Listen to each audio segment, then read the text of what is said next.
ആപ്കി അദാലത്തിൽ ഉത്തർപ്രദേശ് മുഖ്യമന്ത്രി യോഗി ആദിത്യനാഥിന്റെ മേലുള്ള അടുത്ത കുറ്റാരോപണം ഇദ്ദേഹം മുസ്ലിംസിനെ പേടിപ്പിക്കുന്നു എന്നുള്ളതാണ്.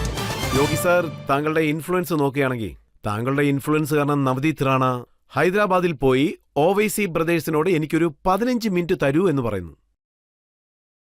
അദ്ദേഹം 15 മിനിറ്റ് എന്ന് പറഞ്ഞു. അപ്പൊ ഞങ്ങളാ പറഞ്ഞ 15 മിനിറ്റ് എന്തിനാ? 15 സെക്കൻഡ് മതി. നിങ്ങൾ നോക്കുവാണെങ്കിൽ ഇത് വളരെ അത്യാവശ്യമാണ്. ഈ മുള്ളിനെ മുള്ളും കൊണ്ടല്ലേ എടുക്കാൻ പറ്റത്തുള്ളൂ. അതുകൊണ്ട് നോക്കുവാണെങ്കിൽ ഏത് മൊഴിയിലാണോ അവർ മനസ്സിലാക്കുന്നത് ആ മൊഴിയിലാണ് പറഞ്ഞ് മനസ്സിലാക്കേണ്ട അർത്ഥമുള്ളത്. അങ്ങോട്ട് എനിക്കറിഞ്ഞതുവരെ അവർ പറഞ്ഞതൊക്കെ കറക്റ്റായിട്ട് തന്നെയാണ് ഉള്ളത്. ഇങ്ങനത്തെ ആൾക്കാർക്കൊക്കെ ഇങ്ങനെ തന്നെയാ പറഞ്ഞു കൊടുക്കേണ്ടത്. ഇപ്പോ ഓവൈസി സാർ എന്താ പറയുന്നത് വെച്ചാൽ, അനിയനെ ഉപദ്രവിക്കരുത്, കാരണം അവൻ വളരെ മോശമായ ഒരു വ്യക്തിയാണ്, അവനെ ഞാൻ ഫ്രീ ആയിട്ട് വിടുകയാണെങ്കിൽ 2020 കളിക്കുമെന്ന്. അവരുടെ പണിയൊക്കെ എപ്പോഴേ തീർന്നു. ഇവരുടെ ഫ്യൂസും പോയി. ഇവരെ കൊണ്ടൊന്നും ഒന്നും ചെയ്യാൻ പറ്റത്തില്ല. പക്ഷേ യോഗി സാർ, ഇത് സത്യമാണോ? ദേശത്തുള്ള എല്ലാ മുസ്ലിംസിനും ഒരു ക്ലിയർ കട്ട് മെസ്സേജാണ് നൽകുന്നത്. മൗലാന സജാദ് നൊമാനി, അദ്ദേഹം ഒരു സ്കോളറാണ്, അദ്ദേഹത്തെ എല്ലാവരും ബഹുമാനിക്കുന്നു. അദ്ദേഹം ഒരു മീറ്റിംഗ് വെച്ചിട്ട് ക്ഷമയോടെ മോദിയെ തോൽപ്പിക്കാൻ വേണ്ടി എല്ലാവരും ഒന്നിച്ച് വോട്ട് ചെയ്യാൻ പറയുന്നു. ഈ മെസ്സേജ് വളരെ മോശമായ ഒരു കാര്യമാണ്. മോദിജി 10 വർഷത്തിനിടയ്ക്ക് മോഹൻ നോക്കിയോ? ജാതി മതം ഒന്നും നോക്കിയില്ല, ഒരിക്കലും നോക്കിയില്ല. സബ്കാ സാത്ത് സബ്കാ വികാസ് ഈ കാര്യം ബേസ് ചെയ്ത് വളർച്ച കൊണ്ടുവന്നിട്ടുകൊണ്ട് കഷ്ടപ്പെടുന്നവർക്ക് വേണ്ടി ഒരുപാട് കാര്യങ്ങളും ചെയ്തു കൊടുത്തു. പക്ഷേ ചില ആൾക്കാർ എല്ലാവരുടെയും മനസ്സ് മാറ്റണമെന്ന് ആഗ്രഹിക്കുന്നുണ്ട്. ചില മുഗൾവികളും മുല്ലാക്കൾ വഴിയും എനിക്കറിഞ്ഞതുവരെ അവർ ജീവിതകാലം മുഴുവൻ ആ കയ്യിലും കെട്ടിക്കിടന്ന് ഓടേണ്ട അവസ്ഥയായിരിക്കും. അവരെ മാറ്റാൻ പറ്റില്ല. ഒരു APJ അബ്ദുൽ കലാമോ അല്ലെങ്കിൽ ഒരു സയന്റിസ്റ്റ് ആവണമെന്ന് ആർക്കും തന്നെ ആഗ്രഹമില്ല. ഇന്ത്യക്കുള്ളിലും വേറെ ഒരു തലമയ്ക്കുള്ളിലും ആരും വരരുതെന്നാണ് ആഗ്രഹിക്കുന്നത്. ഫറൂഖാബാദിൽ ഒരു കാര്യം കേട്ടു. സൽമാൻ ഖുർഷിത്തിന്റെ അനിയത്തിയുടെ മോൾ മറിയാലം അവരെന്താ പറഞ്ഞെന്ന് വെച്ചാൽ, ആർക്കും അറിയാതെ വളരെ വ്യക്തമായി വോട്ട് ജിഹാദ് ചെയ്യണം എന്ന്. ജിഹാദ് എന്നും പറഞ്ഞ് ഒരുപക്ഷെ വോട്ടും ജിഹാദിന്റെ അടുത്ത് കൂട്ടണമെന്നാണോ നിങ്ങൾ ഈ പറഞ്ഞു വരുന്നേ? അപ്പം ആ വോട്ട് മൂലം നിങ്ങൾക്ക് സ്വർഗം കിട്ടില്ല, നരകം മാത്രമേ കിട്ടത്തുള്ളൂ. പിന്നെ ഞാനൊരു കാര്യം പറയാൻ ആഗ്രഹിക്കുന്നു. നമ്മുടെ ഭാരതീയ ജനതാ പാർട്ടി വളരെ തെളിച്ചാണ് ഇരിക്കുന്നത്. അതായത് ഇന്ത്യയുടെ കോൺസ്റ്റിറ്റ്യൂഷൻ ചെറിയ താളയില്ല, തനിച്ചുള്ള ഒരു ലോയും ഇല്ല. ബാബാ സാഹിബ് ഭീമാറാവ് നടത്തിയ കോൺസ്റ്റിറ്റ്യൂഷൻ മൂലമായിരിക്കും ഞങ്ങൾ നടത്തുന്നത്. താങ്കൾ ഇത് പേടിപ്പിക്കുന്നത് പോലെ ഒന്നും ചെയ്തില്ലേ? അതായത് PM ഓഫീസിൽ നിന്നൊരു റിപ്പോർട്ട് വരുന്നു, കഴിഞ്ഞ 65 വർഷങ്ങളായി ഹിന്ദുസ് 7% കുറഞ്ഞിരിക്കുന്നത്, മുസ്ലിംസ് 44% കൂടിയിരിക്കുന്നു. ഇന്ത്യക്കകത്ത് 8% ആൾക്കാരെ കുറഞ്ഞിരിക്കുന്നത്. മുസ്ലിംസിലെ പോപ്പുലേഷൻ ആണെങ്കിൽ ഒരുപാട് കൂടിയിട്ടുണ്ട്. പക്ഷേ പാകിസ്ഥാനിലും ബംഗ്ലാദേശിലും ഇതിൽ റിവേഴ്സിലാണ് നടന്നുകൊണ്ടിരിക്കുന്നത്. അതായത് ഇവിടെ ഉണ്ടായിരുന്ന മുസ്ലിംന്റെ പോപ്പുലേഷൻ പെട്ടെന്നാണ് അങ്ങോട്ട് വളർന്നു വന്നത്. അവരുടെ പോപ്പുലേഷൻ 3 to 4 times ആണ് കൂടിയത്. ഹിന്ദുസിന്റെ പോപ്പുലേഷനും കുറഞ്ഞു. പക്ഷെ പാകിസ്ഥാൻ ബംഗ്ലാദേശിന്റെ അവസ്ഥ എന്താ? അവിടെ ഹിന്ദുസിന്റെ പോപ്പുലേഷൻ വളരെ പെട്ടെന്നായിരുന്നു കുറഞ്ഞത്. ബംഗ്ലാദേശിൽ 20 to 20% ഹിന്ദുസ് ഉണ്ടായിരുന്നു, ഇപ്പൊ വെറും 7%. പാകിസ്ഥാനില് വളരെയധികം കുറഞ്ഞുപോയി. അതിനൊപ്പം ഇതില് സരിയത്തിന് സപ്പോർട്ട് ചെയ്യുന്നവരും ഉണ്ട്. ഈ മുല്ലാക്കളുടെയൊക്കെ ഭരണം ഇന്ത്യയിൽ നടക്കുന്നത് വരെ അതുവരെ നമ്മുടെ നാട് വളർച്ച അടയത്തില്ല. നമ്മളത് നിർത്തിയേ പറ്റൂ, ഇതൊക്കെ നിർത്തിയേ പറ്റൂ. ഇപ്പൊ നിങ്ങൾ തന്നെ നോക്ക്, ഒരുപക്ഷെ ആ കഷ്ടപ്പെടുന്ന ജനങ്ങൾക്ക് വേണ്ടി നമ്മുടെ ഭാരതീയ ജനതാ പാർട്ടി മോദിജിയുടെ തലമേല് സിറ്റിസൺഷിപ്പ് അമെൻമെന്റ് ആണ് കൊണ്ടുവരുന്നത്. ഇതുകൊണ്ട് ഇന്ത്യയിൽ ഒരു സിറ്റിസനും ഒരാൾക്ക് ഒരു പ്രശ്നം ഉണ്ടാവരുത്. പാകിസ്ഥാൻ, ബംഗ്ലാദേശ്, അഫ്ഗാനിസ്ഥാൻ കഷ്ടപ്പെടുന്ന ഹിന്ദുസ് ഉണ്ട്, ബൗദ്ധர்களுണ്ട്, സിഖുണ്ട്, ജെയിനുണ്ട്, ക്രിസ്ത്യനുണ്ട്, പാർസിയുണ്ട്.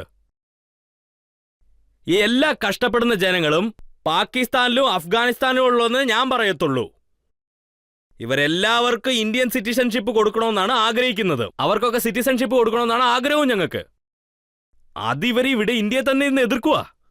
പല മാസങ്ങളായിട്ട് ഇവർ എതിർത്തുകൊണ്ടിരിക്കുന്നത്. പല മാസങ്ങളായിട്ട് ഇതിനു വേണ്ടിയുള്ള പരിശ്രമത്തിലുമാണ്. പല പ്രശ്നങ്ങളും ഉണ്ടാക്കുന്നുണ്ട്, പലയിടത്ത് ധർണാക്കളും ഉണ്ടാക്കുന്നുണ്ട്. സോ ഇതുകൊണ്ട് എന്താണ് മനസ്സിലാക്കാൻ പറ്റുന്നത്? ഇതുമൂലമാണ് ഇവർക്ക് ഇവർക്ക് ഹ്യൂമാനിറ്റിയിലില്ല, ഇവർക്ക് ഈ നാട്ടിന്റെ മേത്തില്ല. അവരുടെ മതത്തിന്റെ മേത്ത് മാത്രം സ്നേഹം. അതിൻ്റെ ഒപ്പം ഈ മതത്തിനെ ഈ നാടിന്റെ ഒപ്പം തന്നെ വെക്കണമെന്ന് നിങ്ങൾ ആഗ്രഹിച്ചുകൊണ്ടിരുന്നാൽ പുതിയ ഇന്ത്യ ഒരിക്കലും ഇതിനുവേണ്ടി സമ്മതിക്കത്തില്ല. പക്ഷേ രാഹുൽ ഗാന്ധി വിദേശത്ത് പോകുന്ന സമയത്ത് അദ്ദേഹം എന്താ പറയുന്നതെന്ന് വെച്ചാൽ, ഇത് മോദിയുടെ സർക്കാരാണ്, ഇത് യോഗിയുടെ സർക്കാരാണ്, മുസ്ലിംസിനെ അവർ ക്രൂശിക്കുന്നു. ഇത് അദ്ദേഹം വിദേശ രാജ്യങ്ങളിൽ ഇരുന്നാണ് പറയുന്നത്. അവിടെ അമേരിക്കയിലും ലണ്ടനിലും ന്യൂസ് പേപ്പറിൽ വരെ ഇത് പബ്ലിഷായി വരുന്നുണ്ട്. നിങ്ങൾ തന്നെ ഒന്ന് ആലോചിച്ച് നോക്ക്. 2010 രാഹുൽ ഗാന്ധി ഫോറിൻ ട്രാവലിലായിരുന്നു. അന്ന് അദ്ദേഹം എന്താണ് പറഞ്ഞത്? മറ്റേ ഈ ISISI, എനിക്കതിനൊന്നും പേടിയില്ല. ഇന്ത്യയിൽ സംഭവിക്കുന്ന ടെററിസ്റ്റ് അറ്റാക്ക് കണ്ട് ഞാൻ പേടിക്കത്തില്ല. ഹിന്ദുസിനെ കാണുന്ന സമയത്ത് എനിക്ക് പേടിയെന്ന് പറഞ്ഞു. നിങ്ങൾക്ക് ഹിന്ദുസിനെ കണ്ട പേടിയാണ്, നിങ്ങളുടെ ഭരണകാലത്താണ് ഹിന്ദുസൊക്കെ ടെററിസ്റ്റാന്നും പറഞ്ഞത്. പിന്നെ എന്തുകൊണ്ടാണ് നിങ്ങൾ വന്ന് ഹിന്ദുസിൻ്റെ അടുത്ത് വോട്ട് ചോദിക്കുന്നേ?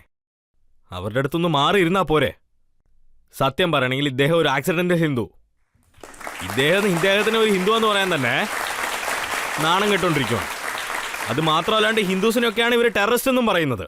നാട്ടിലുള്ള ഹിന്ദുസിനെയും ഹിന്ദു എല്ലാരെയും ഇവർ നാണം കെടുത്തുവാണ്. പക്ഷേ ഹിന്ദുസിന്റെ വോട്ട് മാത്രം വേണം ഇവർക്ക്. മതത്തിന്റെ പേര് പറഞ്ഞാണ് ഹിന്ദുസിനെ ഇവർ പിരിച്ചോണ്ടിരിക്കുന്നത്. ഇതൊരിക്കലും സംഭവിക്കത്തില്ല. ഇതുപോലത്തെ ആൾക്കാരെ ഒരിക്കലും ഈ നാട് അക്സെപ്റ്റ് ചെയ്യത്തില്ല. ഇപ്പോൾ ആർക്കെങ്കിലും ചോദ്യം ചോദിക്കണേ ചോദിക്കാം. ബഹുമാനപ്പെട്ട മുഖ്യമന്ത്രി സർ, എന്റെ ചോദ്യം എന്താണെന്ന് വെച്ചാൽ, നമ്മുടെ രാജ്യത്തുള്ള ചിലരൊക്കെ ഗസ്വാ ഹിന്ദിനെ പറ്റി സംസാരിക്കുന്നുണ്ട്. നമ്മുടെ രാജ്യത്തെ ആക്രമിക്കുന്ന രീതിയിലാണ് അവരുടെ സംസാരം. ഇതിനെപ്പറ്റി നിങ്ങൾക്ക് എന്താണ് പറയാനുള്ളത്? നോക്കൂ, ഗജ്വായ് ഹിന്ദുവിന്റെ സ്വപ്നം. അവരുടെ അവസാന ജീവിതം വരെ ഇതൊന്നും ഒരിക്കലും സംഭവിക്കാൻ പോകുന്നില്ല. ഞാൻ പറയുന്നത് നിങ്ങൾ നോട്ട് ചെയ്ത് എഴുതിക്കോ. പല തലമുറകൾ പോവും, പക്ഷെ ഒരിക്കലും ഈ സ്വപ്നം സഫലമാവത്തില്ല. അതുപോലെ ഇന്ത്യയുടെ ട്രാവൽ ഇതുപോലെ തന്നെ എടുത്തോണ്ട് പോയി വളർന്നുകൊണ്ടിരിക്കും. മോദിജിയുടെ തലമേല് ഇന്ത്യ ഏറ്റവും വലിയൊരു നാടായി വളർന്നിരിക്കും, ഉറപ്പാണത്. സർ, എന്റെ ചോദ്യം ഇതാണ്. ഈ തിരഞ്ഞെടുപ്പിന് ശേഷം മോദി സർക്കാർ ഈ നാട്ടിൽ യൂണിഫോം സിവിൽ കോഡ് കൊണ്ടുവരുമെന്ന് വിചാരിക്കുന്നുണ്ടോ? ഇത് ഉറപ്പായിട്ടും കൊണ്ടുവന്നേ തീരും. ഇത് ഞങ്ങളുടെ മാനിഫെസ്റ്റോയിലും എഴുതിയിട്ടുണ്ട്. ഭാരതീയ ജനതാ പാർട്ടി ഒരിക്കലും വെറുതെ ഒരു കാര്യം പറയത്തില്ല. മാനിഫെസ്റ്റോ പുറത്തിട്ടേക്കും. മാനിഫെസ്റ്റോ എന്ന് വെച്ചാൽ ചുമ്മാ വർത്തമാനം മാത്രമല്ല, എന്തായാലും അത് സംഭവിച്ചേ തീരും. ഭാരതീയ ജനതാ പാർട്ടി ഭരണം എടുത്തിരിക്കും. ഞങ്ങളെ നാട്ടിലെല്ലാവർക്കും ഒറ്റ റൂൾ എടുത്തോണ്ട് വന്നേ തീരത്തുള്ളൂ. എനിക്കറിഞ്ഞ് നാട് മുഴുവനും എല്ലാവർക്കും സമമായ ലോ എന്നുള്ള കാര്യത്തിൽ ജനങ്ങൾ ഞങ്ങൾക്ക് സപ്പോർട്ട് നിന്നേ പറ്റൂ ഭാരതീയ ജനതാ പാർട്ടിക്ക് വേണ്ടി. പക്ഷെ അതിന് OVC സാർ എന്താ പറയുന്നതെന്ന് വെച്ചാൽ, BJP ഞങ്ങളുടെ ബെഡ്റൂമിലേക്ക് എത്തി നോക്കാൻ ശ്രമിക്കുന്നു എന്ന്, ഞങ്ങളുടെ കുട്ടികളെ അവർ എണ്ണി നോക്കാൻ ശ്രമിക്കുന്നു എന്ന്. പക്ഷേ പോപ്പുലേഷൻ കുറഞ്ഞല്ലേ പറ്റുള്ളൂ സാർ. ഇതിൽ എന്താണ് തെറ്റുള്ളത്? ഞങ്ങൾ ഇതിലെല്ലാം ജനസംഖ്യ മാത്രമല്ല, അദ്ദേഹം എന്താ പറയുന്നതെന്ന് വെച്ചാൽ, UCC വരികയാണെങ്കിൽ ഞങ്ങൾ എന്ത് കഴിക്കണം, എന്ത് വസ്ത്രം ധരിക്കണം എന്നുള്ളതും ഗവൺമെന്റ് ആയിരിക്കും തീരുമാനിക്കുന്നത്. ഭക്ഷണത്തെ കുറിച്ചൊന്നും ഉള്ള ഒരു കാര്യമല്ല. പക്ഷെ അങ്ങനെയൊന്നും ഇല്ല കേട്ടോ. നിങ്ങൾ കോൺഗ്രസിന്റെ മാനിഫെസ്റ്റോ ഒന്ന് എടുത്തു നോക്കണം. അതിൽ ഹിന്ദുസിനെ എത്രത്തോളം നാണം കെടുത്തിട്ടുണ്ടെന്ന് നിങ്ങൾക്ക് അറിയാൻ പറ്റും. കോൺഗ്രസ് അവരുടെ മാനിഫെസ്റ്റോയില് മൈനോറിറ്റിയിൽ അവർക്ക് ഏറ്റ ഭക്ഷണം കഴിക്കാനായിട്ടുള്ള പ്രിയോറിറ്റി ഉണ്ടാവണമെന്ന് അവർ പറഞ്ഞിട്ടുണ്ട്. ഒരു കാര്യം നിങ്ങൾ പറഞ്ഞ, ഏത് ആൾക്കാരാണ് മൈനോറിറ്റിയിലുള്ളത് അധികം കഴിക്കുന്നതും മെജോറിറ്റിയിലുള്ള ആൾക്കാർ അത് മാറ്റി വെക്കുന്നതെന്നൊന്ന് പറയണം.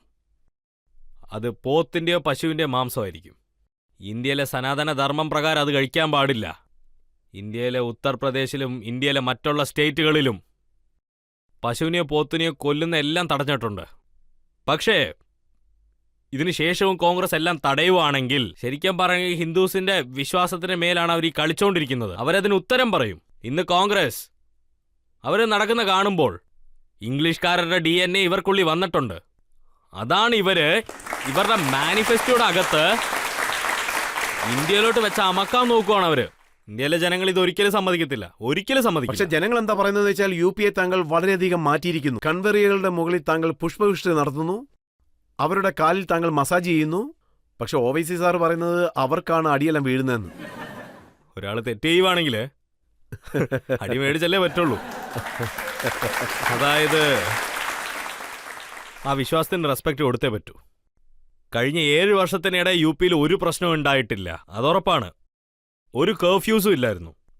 കർഫ്യൂ ഒന്നുമില്ലെങ്കിൽ കാവടി യാത്രയൊക്കെ സംഭവിക്കല്ലേ ചെയ്യുള്ളൂ സാർ. അതുമാത്രമല്ല, ആ വിശ്വാസത്തിനുള്ള റെസ്പെക്ട് കൊടുത്തല്ലേ പറ്റുള്ളൂ. കാവടി യാത്രകളും നടക്കും, പൂക്കളും വിതരും. കാരണം പൂക്കളിട്ട് ഞങ്ങൾ 2 കാര്യം ചെയ്യുന്നുണ്ട്. ഒന്ന് ഹെലികോപ്റ്റർ വെച്ച് ഞങ്ങൾ റൂട്ടിങ്ങും ചെയ്യുന്നുണ്ട്, സൂപ്പർവിഷനും ചെയ്യുന്നുണ്ട്. മറ്റൊരു കാര്യം, മലർകൾ വിതറി ഹിന്ദു രൂപത്തില് ആ ശിവൻ നിന്നോണ്ടിരിക്കുന്ന കാര്യം നമുക്കറിയില്ല. അതുകൊണ്ട് ഞങ്ങൾ മൂലം തൂവുന്ന ഓരോ മലറിതഴുകളും അദ്ദേഹത്തിന്റെ കാലടി ചെന്ന് വീണാൽ ഞങ്ങളുടെ ജന്മവും ഞങ്ങളുടെ ജീവിതവും സഫലമാവുന്നു സാർ. ആ, ഞാൻ മറ്റൊരു കാര്യവും പറയണം. ഞാൻ ഈ മൊഹരമിൻ്റെ അന്ന് നടക്കുന്ന സംഭവിക്കുന്ന കാര്യങ്ങൾ കണ്ടിട്ടുണ്ട്. ആ വാളെടുത്തിട്ട് 10 പേര് ഈ സൈഡിൽ നിൽക്കുമ്പോൾ ഈ സൈഡിലോട്ടും വീശും, അങ്ങോട്ട് പറ്റും ആ സൈഡിലോട്ടും വീശും. അതുകൊണ്ട് ആയുധങ്ങൾ ഉപയോഗിക്കാനായിട്ട് തടഞ്ഞതാ ഞങ്ങൾ. ഇതൊന്നും ചെയ്യാൻ പാടില്ലെന്ന് പറഞ്ഞു. അതിൻ്റെ ഒപ്പം ആരൊക്കെയാണ് ഇത് ചെയ്യുന്നത് അവരൊക്കെ ഉറപ്പായിട്ട് അഫിഡേറ്റ് തന്നേ പറ്റൂ. അതായത് ആ സഞ്ചാരം സൈലന്റ് രീതിയിൽ നടക്കുമെന്നുള്ളൊരു അഫിഡേറ്റ് തന്നേ പറ്റൂ അവരൊക്കെ. ഒരു പക്ഷെ അങ്ങനെ തന്നില്ലെങ്കിൽ ഇവരെന്തേലും ഒരു തെറ്റ് ചെയ്താൽ 7 തലമുറയ്ക്കായിരിക്കും ഒരു ഉത്തരം പറയേണ്ടിയിരിക്കുന്നത്. 7 വർഷത്തിൽ എന്തെങ്കിലും ഒരു പ്രശ്നം ഉണ്ടായിരുന്നോ? എന്തെങ്കിലും കർഫ്യൂ ഉണ്ടായിരുന്നോ? ഇത് ഞങ്ങൾ ചെയ്ത് തീർത്തേ പറ്റുള്ളൂ സാർ. ഇത് ഒരു പ്രശ്നങ്ങളും ഇല്ലാണ്ട് ചെയ്യേണ്ടതാണ്. വളരെ ശാന്തമായിട്ട് നടക്കേണ്ട കാര്യമാണിത്. അവരെ സുരക്ഷിതമായിട്ടും വെക്കണം. പക്ഷെ റോഡിൽ നമാസ് വായിക്കാൻ അനുവദിക്കില്ല. ഇതാ നോക്കൂ, ഞാൻ ഓൾറെഡി പറഞ്ഞതായിരുന്നു. ഒരുപക്ഷെ നിങ്ങൾ റോഡിൽ നമാസ് ചെയ്താൽ എന്നെ കൊണ്ട് ഹനുമാനെ കുറിച്ച് പറയുന്നത് നിർത്താൻ പറ്റില്ല.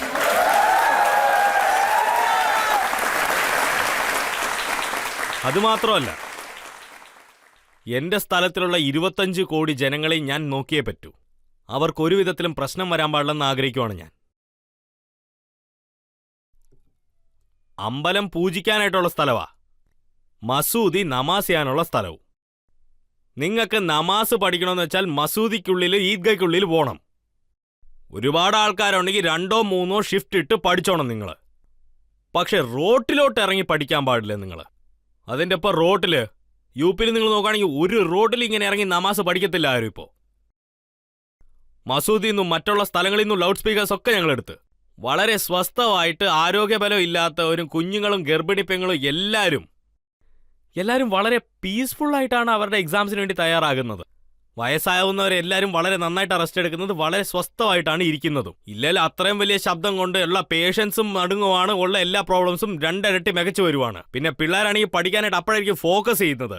അപ്പോഴായിരിക്കും ഒരു സൗണ്ട് ടമോന്ന് അടിക്കുന്ന പാവം കൊച്ച്. അവന്റെ ഫോക്കസ് നഷ്ടപ്പെടില്ലേ? പക്ഷെ ഇന്ന് യുപിയുടെ അകത്ത് നോക്ക്, എത്രയും ശാന്തത, എത്രയും പീസ്ഫുൾ ആണെന്ന് നോക്കണം. എല്ലാം കറക്റ്റായ രീതിയിലാണ് എല്ലാം പൊക്കോണ്ടിരിക്കുന്നത് ഇങ്ങനെ ലൈനായിട്ട്. അതിൻ്റെ ഒപ്പം ഇതെല്ലാം കൂടെ ഞങ്ങൾ റെസ്ട്രിക്ട് ചെയ്തതാണ്. വലിയ വലിയ ഈവൻസ് സംഭവിച്ചുകൊണ്ടിരുന്നു. പ്രയാഗ്രാജ് സമയത്ത് 29 കോടി ജനങ്ങൾ വന്നു. ഇപ്പൊ രാം ജന്മം നടന്നുകൊണ്ടിരിക്കുകയാണ്. ഇപ്പോഴും വന്നുകൊണ്ടാണ് ഇരിക്കുന്നത്. അതായത് ഓരോ ദിവസവും ഓരോ ആഴ്ചയും. തെരഞ്ഞെടുപ്പ് അനൗൺസ് ചെയ്യുന്നതിന് ഒരാഴ്ച മുൻപ് വരെ ഒരു ദിവസത്തിന് 3 ലക്ഷം ആവറേജ് ഉണ്ടായിരുന്നു. 3 തൊട്ട് 5 ലക്ഷം വരെ. ഇന്നും 1.5 ലക്ഷം ഭക്തജനങ്ങളാണ് വന്നുകൊണ്ടിരിക്കുന്നത്. എല്ലാവരും വളരെ വിശ്വാസത്തോടെയാണ് വരുന്നത്. എല്ലാവരും വിശ്വാസത്തോടെ ആണ് ദൈവത്തിനെ ദർശിക്കുന്നത്. ദൈവത്തിനെ കണ്ട് സ്തംഭിച്ചു പോവുകയാണ്. എല്ലാവരും അത്ര എമോഷണൽ ആവുകയാണ്. അയോധ്യയെക്കുറിച്ച് എല്ലാവരും കേട്ടിട്ടുണ്ടാവും. പക്ഷെ ഇന്ന് നേരിട്ട് അയോധ്യ കണ്ട് എല്ലാവരും സന്തോഷപ്പെടുവാണ്. അയോധ്യയിൽ 4 ലൈൻ, അയോധ്യയിൽ 6 ലൈൻ, അയോധ്യയിൽ ഇന്റർനാഷണൽ എയർപോർട്ട് മഹാഋഷി വാൽമീകിയുടെ പേരില്. ഇതാണ് ഭക്ഷണം കൊടുക്കുന്ന സ്ഥലത്ത് സബരി അമ്മയുടെ പേരിലാണുള്ളത്. റെസ്റ്റ് എടുക്കുന്ന സ്ഥലങ്ങൾ അതിന്റെ പേര് നോക്കുവാണെങ്കിൽ നിസാദ് രാജിന്റെ പേരിലാണുള്ളത്. ഇത് പുതിയ അയോധ്യയുടെ പുതിയ അടയാളം. പിന്നെ രാമന്റെ മുഴുവൻ സപ്പോർട്ടും ഉണ്ട്. ഇന്ന് അയോധ്യയോടൊപ്പം അതുണ്ടായ അയോധ്യയുടെ മുഴുവൻ ആഗ്രഹവും അദ്ദേഹം തീർത്തു തരികയാണ്. അതിന്റെ ഒപ്പം അയോധ്യയിൽ രാമജന്മ ഭൂമിയായിട്ട് സലാന്യാസ് ചെയ്യാൻ പോവുകയാണ്. പ്രാണപ്രതിഷ്ഠം ചെയ്യുന്ന സമയത്ത് ആ പ്രോഗ്രാമിൽ 11 ദിവസത്തിന് ശേഷം ഭഗവാൻ രാമപ്രഭുവിന് ആവശ്യമുള്ള സ്ഥലങ്ങളിലൊക്കെ അദ്ദേഹം തന്നെ പോയി. അദ്ദേഹം തന്നെ തിരിച്ച് അയോധ്യയിലോട്ടൊന്ന് പ്രാണപ്രതിഷ്ഠ നടത്തി. രാമനാണ് ഈ നാടിന്റെ അടയാളമെന്ന് അദ്ദേഹം പറഞ്ഞു. രാമനെ ഈ നാടിനെ പിരിച്ചു നോക്കാൻ പാടില്ലെന്നും പറഞ്ഞു. എവിടെയാണോ ദൈവം ഉള്ളത് ആ നാടിന്റെ വളർച്ച അടയുന്നതിൽ ഒരിക്കലും ആരെ കൊണ്ട് തടയാൻ പറ്റില്ലെന്നും പറഞ്ഞു.